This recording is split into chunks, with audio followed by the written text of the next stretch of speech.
Assalamualaikum warahmatullahi wabarakatuh. Sampurasun. Wilujeng enjing sadayana. Bapa sareng ibu guru anu kusim kuring dipika hormat, sareng rancangan anu kusim kuring dipika nyaah. Langkung tipayun hayu urang sanggakeun puji sinaran syukur ka Allah Subhanahu wa taala. Alhamdulillah urang sadayana tiasa kempel dina ieu acara dina kaayaan sehat walafiat. Dina ieu waktos abdi bade nerangkeun ngajaga lingkungan kanggo urang sadayana. Dina salah sahiji hadis diterangkeun kabersihan teh mangrupa sebagian tina iman.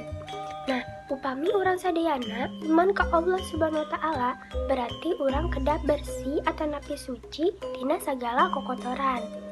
Aya 3 cara miara lingkungan supados lingkungan tetep bersih. Nyaeta carana, 1. Simpen sampah plastik. Maksudna simpen sampah anu parantos diangge ulah dipijeun di mana wae. 2.